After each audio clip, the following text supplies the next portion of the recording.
भारत में एक बड़ा डिजिटल बदलाव हो रहा है। दरअसल सरकार ने ये निर्देश दिए हैं कि भारत में स्मार्टफोन में संचार साथी ऐप पहले से इंस्टॉल होगा और यूजर इसे हटा या फिर डिसेबल नहीं कर पाएंगे। मौजूदा फोन में इस सरकार के निर्देश के मुताबिक जरूरी सॉफ्टवेयर अपडेट के जरिए मिलेगा, लेकिन इसी बीच सवाल ये उठता है कि सरकार संचार साथी के जरिए आपके बारे में असल में क्या मॉनिटर कर सकती है।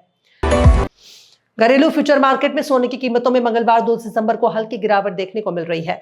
मल्टी कमोडिटी एक्सचेंज पर 5 फरवरी 2026 का एक्सपायरी वाला गोल्ड फ्यूचर वायदा मंगलवार को 1,30,110 रुपए प्रति 10 ग्राम पर ओपन हुआ। इसके आखिरी कारोबारी दिन एमसीएक्स पर सोना 1,30,652 रुपए पर ट्रेड करते हुए बंद हुआ था।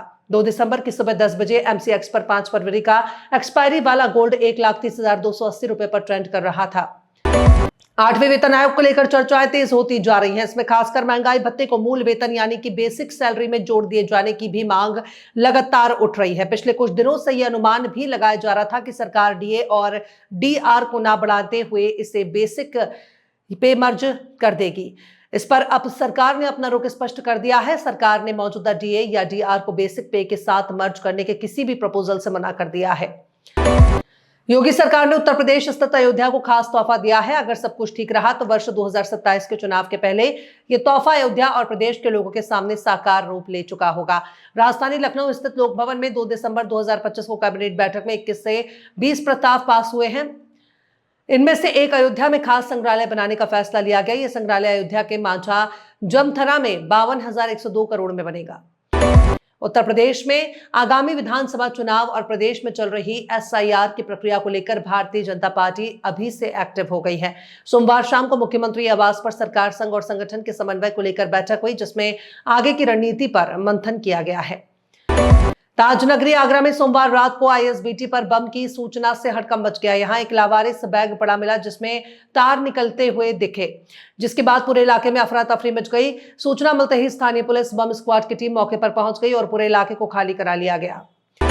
मध्य प्रदेश के धार जिले के धामनोद में आगरा मुंबई राष्ट्रीय राजमार्ग 52 पर भारतीय किसान मजदूर महासंघ के बैनर तले हो रहा प्रदर्शन बढ़ता जा रहा है और इसी बीच प्रशासन और भारतीय किसान मजदूर महासंघ के पदाधिकारी के बीच आईटीआई कॉलेज में एक बैठक हुई, जिसमें मुद्दे पर चर्चा की गई, लेकिन बातचीत विफल रही।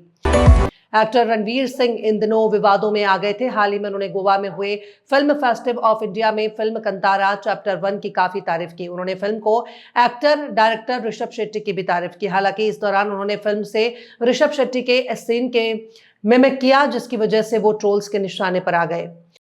ऑस्ट्रेलिया के खिलाफ पर्थ में खेले गए पहले एशेज टेस्ट में इंग्लैंड को दूसरे दिन के तीसरे सेशन में ही 8 विकेट से हार का सामना करना पड़ा। हार के बाद इंग्लैंड को अपने खेल के तरीके की वजह से आलोचना का सामना करना पड़ा। दूसरा टेस्ट काबा में 4 दिसंबर से शुरू हो रहा है। दूसरे टेस्ट से पहले इंग्लैंड को पूर्व कप्तान माइकल वॉन ने नसीहत दी है।